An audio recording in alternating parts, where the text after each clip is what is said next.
Hello. Today I want to talk about the silence within.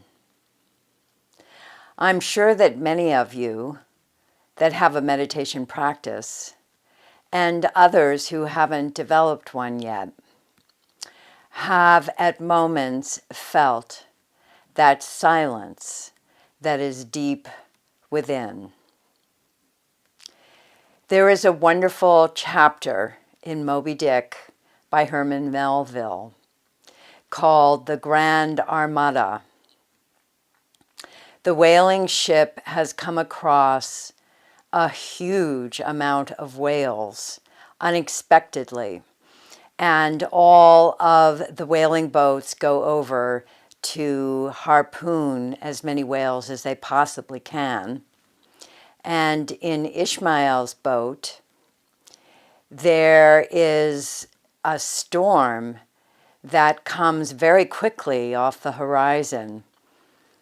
And in this storm, the whales are coming and going and turning, and there is a lot of commotion in the waters, a lot of moving about of the whales and the disturbance of the waters that creates.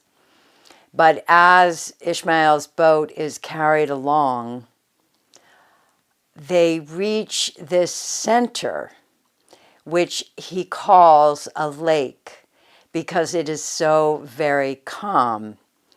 And yet it is surrounded by the tumult of all the larger whales coming and going and moving about.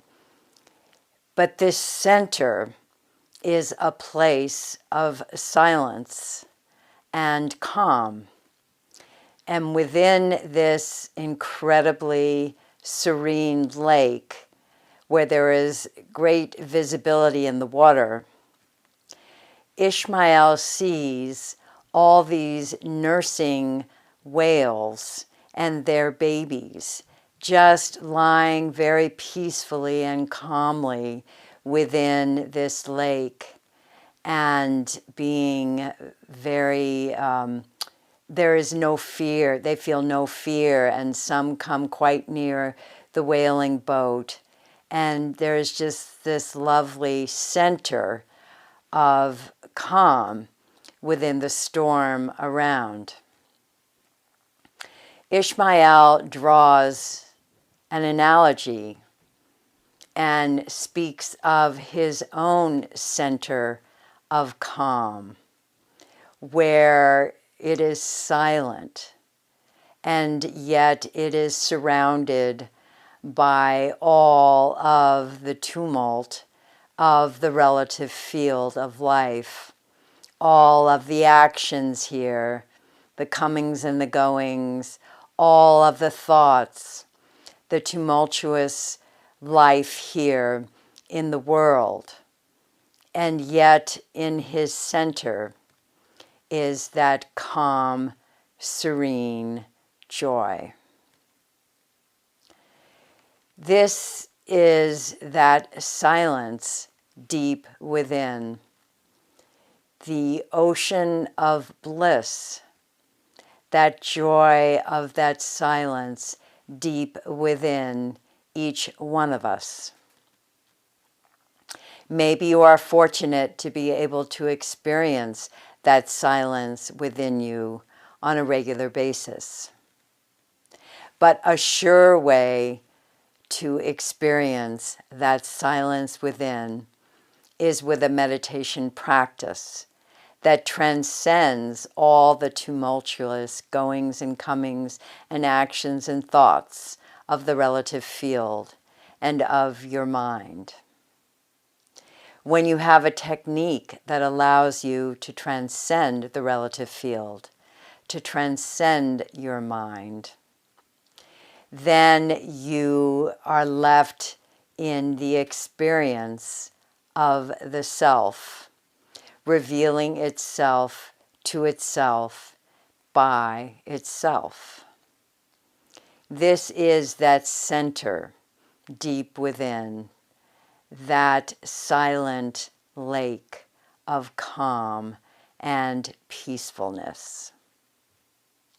When you return to the comings and goings and thoughts of the relative field, then that peacefulness, that ocean of bliss consciousness you experienced yourself, that comes back with you and brings that peacefulness and calm to your life here in the world.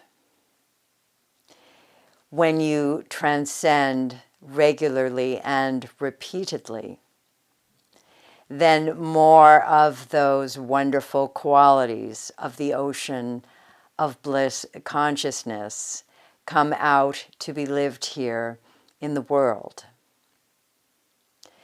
In time, with repeated and regular transcending in your meditation practice, you rise to that status of bliss consciousness. That consciousness is yours always. It is held alongside your consciousness of the relative field. Now that center of calmness, of blissfulness, anchors you here in the world, and you are able to live that peacefulness no matter what you are thinking or doing here in the world. You are established in yourself, and you live that establishment in yourself no matter what goings on there are. You know yourself to be completely separate from all the activity of the relative field. You know yourself to be that ocean of bliss consciousness. Thank you, beloved Guru. All glory be to thee.